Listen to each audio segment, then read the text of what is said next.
According to Kramer, 2014, the definition of post-digital is a contemporary disenchantment with digital information systems and media gadgets, or a period in which our fascination with these systems and gadgets has become historical. Society now assumes the digital rather than marvelling at it.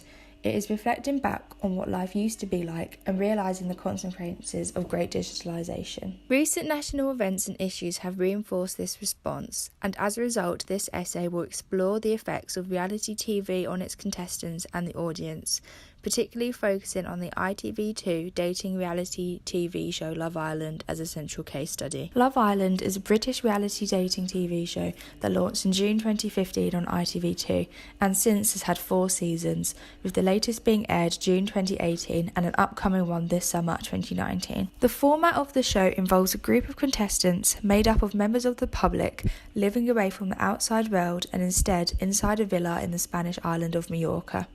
Contestants are under video surveillance 24/7 and must couple up with other contestants and build relationships. Throughout the process, contestants are eliminated and new ones are brought in, and at the end of the series, one couple is voted the winner by the public and wins £50,000. The Love Island format is not something rare or unexpected for the TV genre, but the huge popularity of the show and becoming a national phenomenon is. Love Island became ITV2's most watched show ever, with 3.6 million viewers tuned in to watch the 2018 final. Every episode was accompanied by a social media storm of posts, tweets, likes and memes about the show. The hashtag Love Island was tweeted an enormous 1.83 million times just in the first month of the show, and the official account received 5 billion Twitter impressions. Contestants on the show become instant celebrities, going from hundreds to thousands of social media followers overnight and eventually millions. However, this excessive popularity is not also positive. On the 20th of June 2018, Sophie Graydon, a contestant from the second series of Love Island, was found dead in her home in Newcastle. Her cause of death was suicide. Almost a year later, the body of footballer and Series 3 contestant Mike Falasitis was found hung in the woods near his London home. The 2 suicides of former Love Island stars brought forward the issue of overnight fame and reality TV on an individual's mental health and the need for follow-up care once leaving the show. Contestants have often spoken about how being in the Love Island villa is comparable to being in a whole other world, and using media theories this is evident. According to Heidegger, space can be defined as somewhere without any substantial meaning and then develops into a place when it is given purpose and an audience. The Mallorca villa is just a holiday home space. However, the introduction of reality TV show forces it to become a place to find love and fame, all for the entertainment. In the place, producers create certain scenarios that might not happen naturally and increase moments of emotional distress. As a result, creating a place that is harmful for the people in it, and when leaving make it difficult to know how to exist in the outside world. This can also be described as hyperreality, a condition in which reality has been replaced by a simulation of what is real. Fame and the internet are progressively intertwined. The number of social media followers is a significant method for measuring fame, particularly for reality TV stars. Consequently, the relationship between social media and mental health are respectively linked. Deriving a sense of worth founded on how many followers or likes one has is a variable beyond someone's control. Combined with the pressure of creating and portraying this perfect life that may not be a reflection of the truth is damaging. The deceased Sophie Graydon, before her death, called for action to stop trolls after being a victim of online bullying herself. The former contestant spoke of how she was trolled for how she spoke, looked and acted, describing herself as feeling vulnerable, unsafe and upset from the harassment.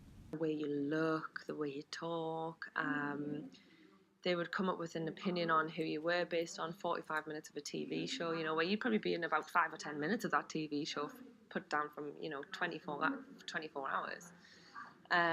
It was very hard to deal with because you take it as you're being judged on you as a person, but they don't know you. Mediatisation permits bullying to no longer just happen face-to-face, but through a digital screen and on a global scale.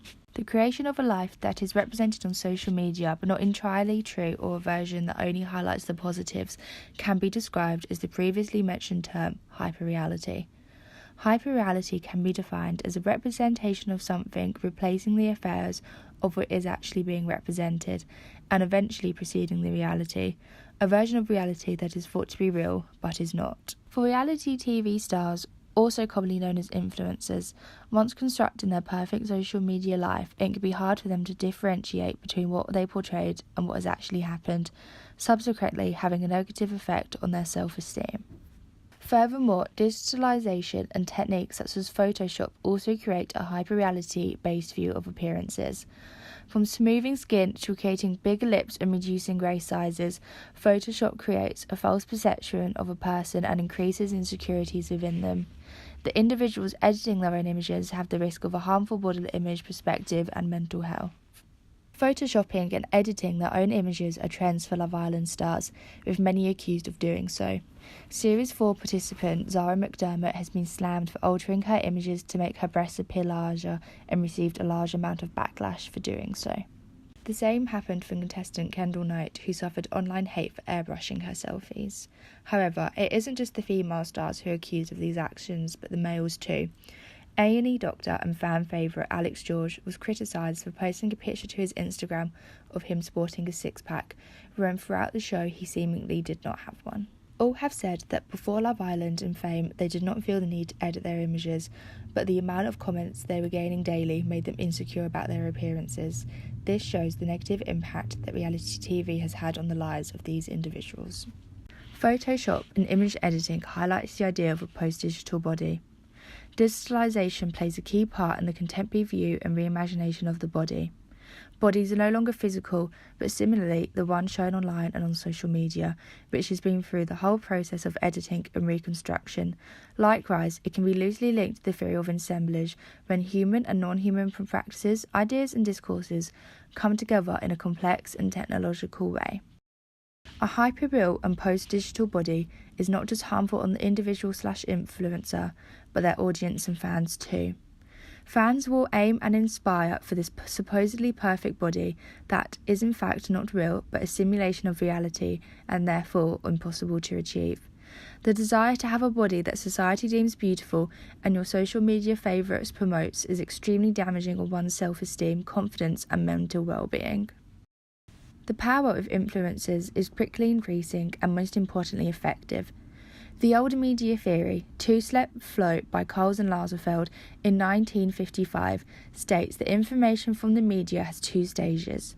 Firstly, there are individuals, also known as the opinion leaders, who receive the information from the media and have the power to distribute it to audiences they have contact with.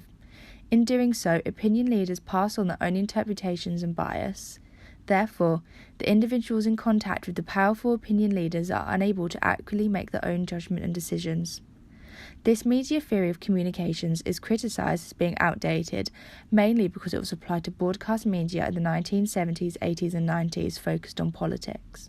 This is further reinforced by the work of cultural theorist Stuart Hall, who claims audiences are active and engage and respond to the media in different ways, as opposed to being passive and simply accepting the messages encoded in media without challenging them, which is what the two-step flow theory suggests.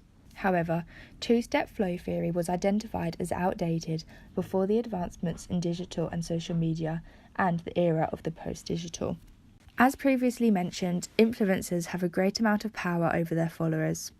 This isn't just about the picture-perfect posted moments on Instagram or the bodies that don't align with the life of many, but now utilises consumerism, money and marketing. Influencer marketing is a relationship between a brand and an influencer. An influencer with a big and loyal following will promote a brand's products or services through social media outlets. Influencer marketing is growing excessively, with the term having an increase in Google searches throughout 2017 by 325%, and 2/3 of marketing departments are increasing their budget for influencer marketing. The technique is so effective because influencers tend to provide credibility, trust and coolness to a product, just how two-step flow theory proposes. The method is positive for a business looking to boost product sales or up search awareness. Plus, it can offer consumers a great chance to learn about new products. Nevertheless, this is not always the case. More often than not, influencers are paid huge sums of money to promote products that the majority of the time they are not truly passionate about. Subsequently, their followers may be making the decision to purchase products that are not what they claim to be and a waste of money. Influencers and social media personalities using sponsored content has been a key topic in the news recently, with new laws being introduced. The Advertising Standards Agency has created a guide on the rules of sponsored content that includes what is considered to be an ad, how to disclose a post which is an advert, what the requirements are, and what happens if someone complains about a post on social media. It is illegal for individuals to post sponsored content without disclosing it. The laws and rules do protect consumer rights, but it doesn't mean all comply, and even when stating #ad, the influencers are still exerting their influential and persuasive powers. A recent controversy within this is ads that promote diet and supplements and weight loss products. Influencers rave about these products that often have no proven medical benefits and state that their use is how they achieve their great bodies, when the truth is really strict and expensive diet and exercise routines, and sometimes the use of Photoshop. The advertisement of these products forces consumers to raise money and feel the pressure of achieving a certain body type. As well as Love Island on ITV2 with British contestants, there are now versions in 9 other countries and an upcoming American version. Love Island is a franchise, meaning the format is sellable to other international channels. The most notable international show is Australian Love Island. The series aired in May 2018, commissioned by the Nine Network for its secondary channel, 9 Go. And it isn't just the British contestants speaking about their mental health experiences and issues. Australian contestant Eden Magney spoke about how after leaving the Love Island villa and the TV show ending, she took a step away from social media due to confidence issues regarding her skin and acne that was brought on by the show. To further this, star Kim Hartnett revealed how throughout the filming of the show, she barely slept and most nights was up crying. When she finally was evicted, it was relief, and even though only in the villa for 9 days, it felt like months. The repetition of Love Island internationally means more members of the public are at risk of the negative effects of reality TV and overnight fame. Even though it is an individual's choice to appear on the show, the lack of aftercare from the producers and abuse online is a variable they cannot control or determine. However, as it isn't just the contestants from Love Island UK sharing their experiences, but worldwide, an awareness of mental health issues is being created globally. Whilst mediatisation and social media have contributed to mental health issues, they have also positively changed the discourse on how we talk about such issues. They help allow connections to be made in order to create a community where support can be provided. Most poignantly, there's been a rise in global campaigns that raise awareness of mental health difficulties and suicide. For example, in April 2019, a campaign in Blackburn, England, that encouraged people to get a tattoo of a semicolon to represent suicide prevention and hope went global after so many people shared a picture online of their tattoo. Tattoo studios all over the world began to offer the same service and even reached as far as Thailand. This shows the significant effects the internet can have on increasing awareness. A study in 2017 analysed the two-step flow theory by Katz and Lazarsfeld in a whole new way by looking at communications on digital platforms, focusing on Twitter. The study revived the model and theorised that while it is not outdated, the perspectives of different individuals impact its effectiveness, meaning you have to be a certain type of person to be influenced. Another way to look at the theory is by turning it upside down and giving the audience power over the opinion leaders or influencers. Followers and consumers generate demand for influence to exist and also to promote their products. Furthermore, an audience also becomes the opinion leader in how they have the power and ability to bully and troll strong online presences, which we saw with many Love Island contestants. This is why it has become so damaging to become a reality TV star and online famous. To conclude, the genre of reality TV is modern and has evolved since its prominence in the early 2000s, but is in no means new. It is the huge popularity of Love Island due to mediatisation and digitalisation that has made it so detrimental. Fame and the internet are intertwined. One wrong move can ruin a career online. Likewise, a large amount of abuse online can ruin one's life. Social media and mental health are impingingly tethered and not for the better.